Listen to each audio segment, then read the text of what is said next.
Hello, my name is Mercedes. I am a postdoc and I work at the Instituto Argentino de Radioastronomía. My main interest is the study of star formation processes, in particular molecular outflows. I want to present this talk, which I titled Molecular Outflows in Low Mass Protostars. Molecular outflows from protostars are omnipresent in the star formation processes. We know that stars formed by gravitational collapse, and as well as accreted material, they also ejected in highly energetic bipolar jets.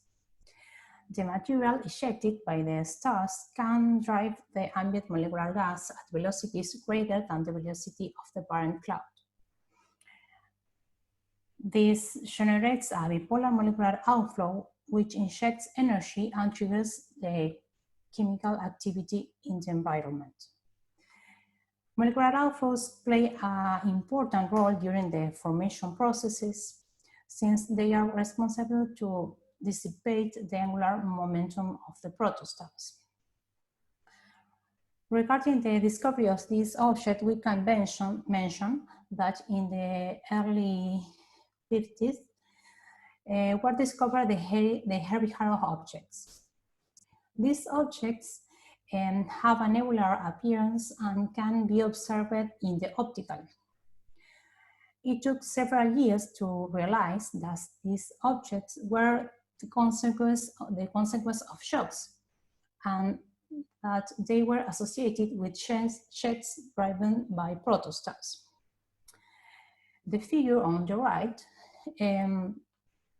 shows a schematic representation of how a young star with an accretion disk ejects material that interacts with the ambient gas, generating HH objects. When the jet impacts against the parent cloud, it accelerates the material. This material at higher velocities is known as molecular outflow and can be observed via sub-millimeter observations in molecular lines such as CO and SIO.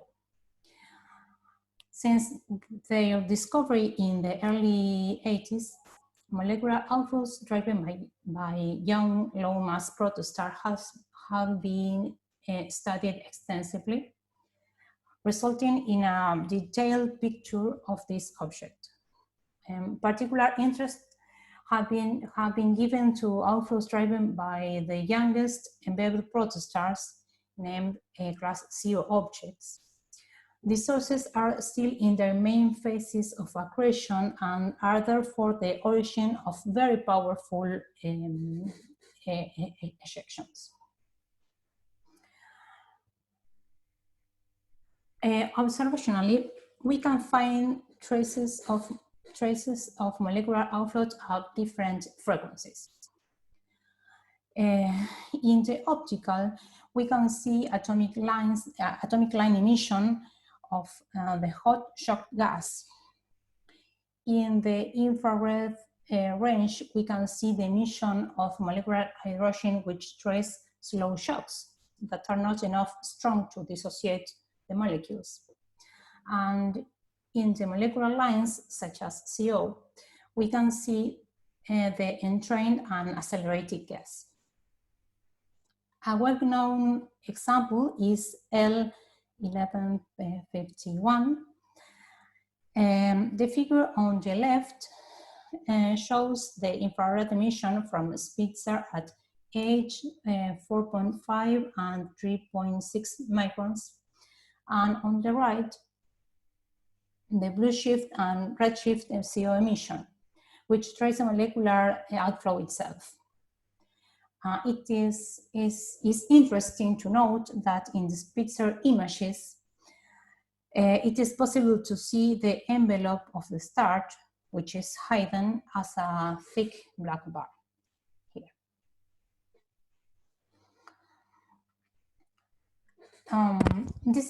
This is another beautiful example of a well-studied outflow. In this image, I show the very famous outflow associated with HH4647, located at 450 parsecs, which is driven by an embedded class 1 vibrant young stellar object. At visual wavelengths, it is observed as a blue shift shed. The most striking aspect of this outflow is the clear difference in size and morphology between the two lobes. It is assumed that this asymmetry is due to the fact that HH47 is close to the edge of the parent cloud. The blue shift lobe of the protostellar, the blue shift lobe of the protostellar wind emerged from the cloud, where there is little molecular gas for it to drag, while the redshift lobe drives into the cloud and is able to entrain much more gas along their trajectory. The figure on the right shows the red and blue, in red and blue contours, the CO emission associated with the bipolar molecular outflow. Another interesting example is HH211, a highly collimated molecular outflow driven by a class 0 protostar located at 315 parsecs. In this case, the millimeter continuum emission reveals the presence of an accretion disk, shown in the red contours in the figure, while the emission from the CO line delineates the molecular outflow. We see clearly that the emission at 2.12 microns, corresponding to the HH objects here, coincide with the tip of the molecular gas emission. The CO outflows are generally seen as low velocity shells structures around jets that produce high velocity shocks along their paths. The higher velocity emission is usually found further out from the source, and the position velocity diagrams usually show one of two distinctive kinematics features: a convex spur structure with a high velocity tip near known A2 bow shocks or HF objects, or a parabolic structure originating at the driving source. These features correlate with two models known as jet-driven outflows and wide-angle outflows, and wide-angle wind outflows. Sorry. In the first case, the impact of a jet with the ambient gas forms a bow shock at the jet head. The high pressure gas is injected sideways, creating a border bow shock that entrains the ambient gas. Eventually, episodic ejections can produce chains of knots and shocks. In the second model, a large angle wind blows into the ambient gas, forming a shell. The different degrees of collimation can be explained by the different density structures in the ambient gas. These models are interesting for older low collimating outflows. So, for our work, we use data obtained with submillimeter interferometers like ALMA. So, the question is why we use these instruments. An interferometer is an array of several antennas that observe simultaneously and allow to obtain images with high angular resolution. The resolution of an interferometer is given by the largest distance of antennas. We refer to it as sensitized beam The sensitivity is given by the number of antennas times their areas. The field of view is given by the size of a single antenna. And the largest angular scale that can be imaged is given by the shortest distance of antennas. The angular resolution obtained when observing with an interferometer is equal to the resolution that will be obtained when observing with a telescope whose size is equal to the maximum distance between the array's antennas. Regarding outflows in particular, millimeter interferometers have allowed observations at very high angular resolutions, while the capability to observe mosaics allow to map complete outflows. These observations are very important to us because they reveal the internal structure of the gas surrounding the protostars and can shed light on their morphology and dynamics. However, the fact that there is a minimum separation between a pair of antennas, because you cannot put one antenna inside the other, results in what is known as the short spacing problem, which implies that the interferometers filter out the extended emission by losing most of the emitted flux. On the other hand, observation with a single dish telescope give the full emission, but with low angular resolution. So, it seems that the solution to all our problems is to find one way to combine these data sets in order to recover all the information. This is possible thanks to various techniques for combining interferometric and single dish data. Here in the upper panels, in the upper figures I show. On the left, the interferometric observations of a galaxy. It is possible to appreciate the details of its structure, but this image doesn't show extended emission.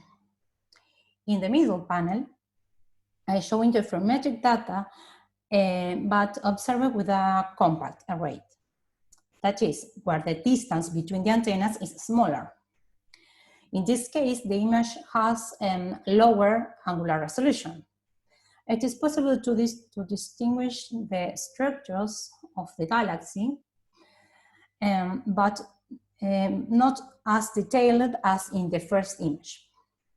Finally, on the right, you can see the single dish image, which shows only a cloud without any details, but where the whole flux is recovered. After combining these data sets, it is possible to get an image like the one below, in which it's possible to see the details of the structure without flux loss.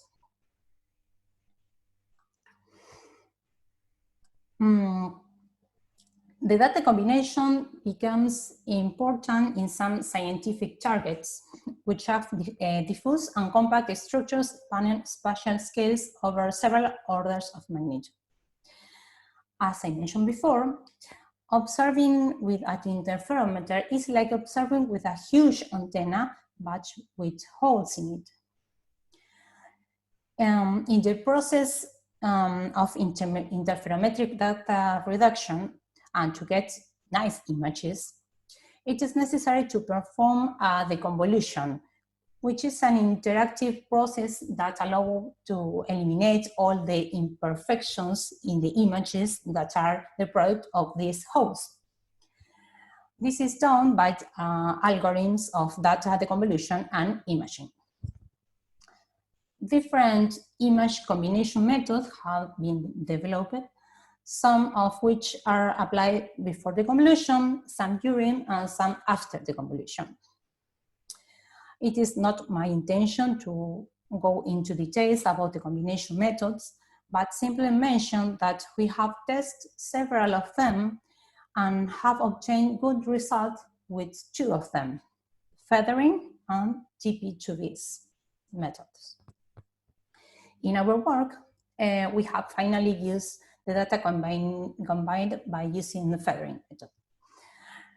In the case of outflows, it is important to combine data because the flux laws cause that the calculated values from some parameters, such as masses, for example, might be underestimated. The results that I am going to show are part of a work related with SOLA project.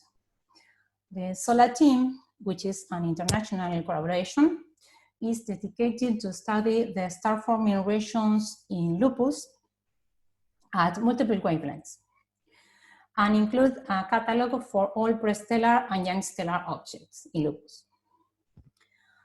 Lupus is a nearby star-forming region observable from the southern hemisphere, so it can be studied with the very powerful and modern ALMA telescope. The long-term goal of the project is to exploit ALMA and other facilities in the southern hemisphere to establish in Lupus region as a prototypical low mass star-forming region. The data presented in my paper, which has been recently published, were observed during the ALMA cycle 4, and from them we intend to study cores, envelopes, disks, and the full extent of outflows from sources in different evolutionary phases, from prestellar to protostatellar. Now, I will just share with you some of our findings in the 3-molecular outflow study. We characterize the outflows throughout the morphology and kinematics and contrasted them with the jet-driven and wide-angle wind models, that is, outflows driven by a collimated jet or by a wide-angle wind. One of them is the associated with this IRAS source. We should remember that radio observations provide data cubes that are 3-dimensional images. So instead of giving information about the mission at one position, they give us information about the velocity of the gas. The moment 0 maps represent the emission integrated in a velocity range. The moment 1 maps or velocity fields give us kinematic information of the gas. And the moment 2 maps or velocity dispersion fields is a measure of the width of the spectral lines that compose the map. Here I show you the moment 0, moment 1, and moment 2 maps of both lobes in this outflow, and the position velocity diagram along the outflow axis. We can see that this is a bipolar outflows, quite collimated. The tip of the blue lobe coincides with a heavy hollow object here. The position velocity diagram shows the presence of high velocity in both lobes, high velocity gas in both lobes. We see that this emission, which we indicate with red and blue arrows, is equispaced.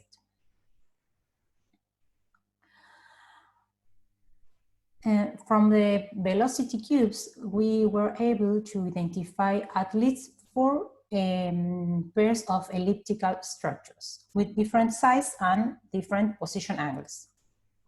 Here we show the blue shift and redshift channels and velocity channels at velocities close to the systemic velocity. And we can see that the CO emission appears sometimes along the border of the ellipses, here or here, for example, and in other cases at the intersection of two or more of them. For example, here.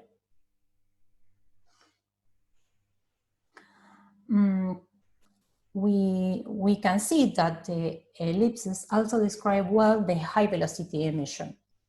And we find that this emission is not aligned with the outflow axis. We propose that we are possible detecting a precessing episodic outflow, where each ellipse corresponds to a bipolar ejection. The position velocity diagram supports the hypothesis of an episodic outflow, showing this high velocity gas spaced quite uniformly in both lobes.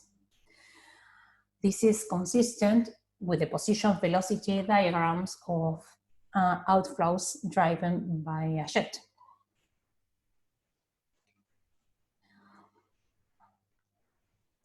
Moving to another source, the outflow associated with this another IRAS source shows two lobes with very different morphologies. The red lobe shows kinematic features typical of an episodic outflow driven by the wide-angle wind, such as the parabolic structures identified in the position velocity diagram. Here I show this structure in red, blue, and green lines.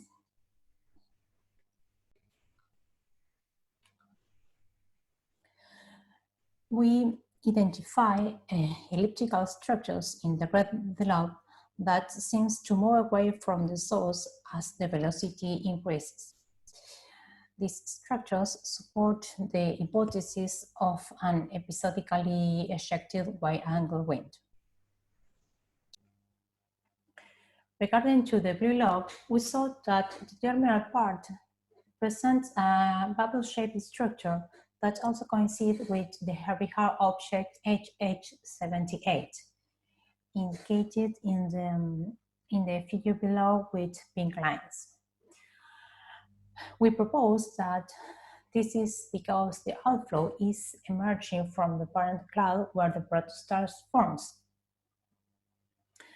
In the upper figure, I show a map of the emission at 12 microns together with the molecular outflow emission in black contours. And we can see that the source is immersed in a dark region, and that the end of the blue lobe seems to match the edge of this region. Therefore, we think that the detected structures could be produced when the outflow reaches the boundary of the cloud in which it is forming. Finally, I am going to show the outflow associated with this other source. We only have intermediate angular resolution data of for the full outflow observed with a compact array. But we have high angular resolution data from the central region towards the protostar.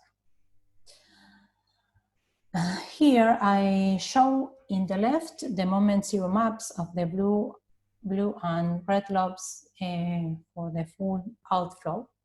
And on the right, the maps obtained with the high resolution data towards the central region.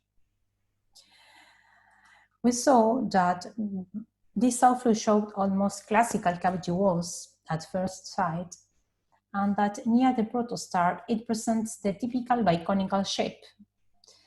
This, together with the parabolic structure detector in the position velocity diagram shown here in red dashed lines, will seem to indicate that the outflow will be generated by a wide-angle wind, as the outflow I showed before this one. However, from the full outflow images, we also see that the blue shift lobes show a change in direction indicated here in this panel by a dot line, and that several gas stripes appear parallel to the direction of the outflow. Also, the redshift lobe shows CO emission to the north of the main lobe here. We wonder if it is possible that these features on both sides of the central source may be related, and that the outflows may have driven several ejections with different orientations. To try to answer this question, we will need data with higher angular resolution and sensitivity, and this remains for future work.